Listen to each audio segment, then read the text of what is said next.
So my role as Wellness Director for KX and KXU is to take some of the concepts we've used at KX for many years, and one thing we know is that people want to come and have fun and get fit and get in shape, but they also want a narrative to match up to that.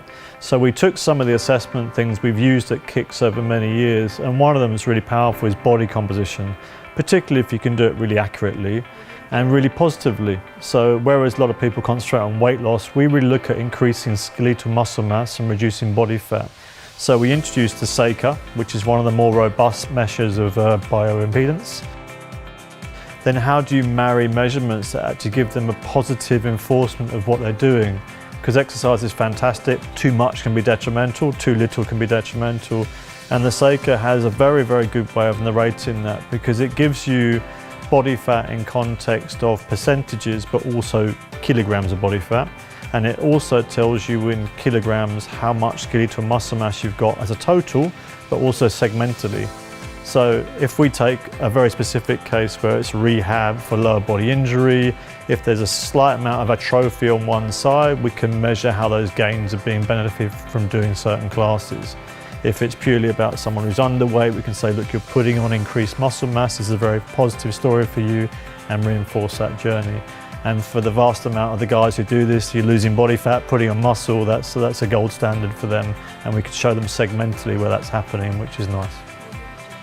We've chosen the seca, like a lot of the testing methods, it's watered down from KX. So KX is the gold standard for evidence-based training. We run our own education and development team there and do a lot of research into whatever we buy into. So we looked at bioimpedance. Seca is the top of the field in what they're doing. And some of the measurements like body fat, skeletal muscle mass, particularly if the protocols are very good and rigorous before they test, is very robust for us. So we chose one because it had a good evidence base behind it. It was being used in medical facilities, so there was a large amount of work going on with the NHS, and that meant that we could stand by the protocol as being a robust evidence-based approach to body composition testing. And what we do is we let the guys do their classes, and they might work out doing different things. They might do a strength session twice a week, yoga once a week, U-cycle once a week, and then we can give them measurements over 4-week blocks to see how they're improving. So we can see are there reductions in body fat in terms of subcutaneous fat, visceral fat, look at skeletal muscle mass gains, and it's a really nice way of making them buy into a whole journey. So we know if they have some motivation to come because they're here for great classes, they're having fun while they're doing it, and then they're getting some results, and we're showing them that. It's a really powerful adherence cycle.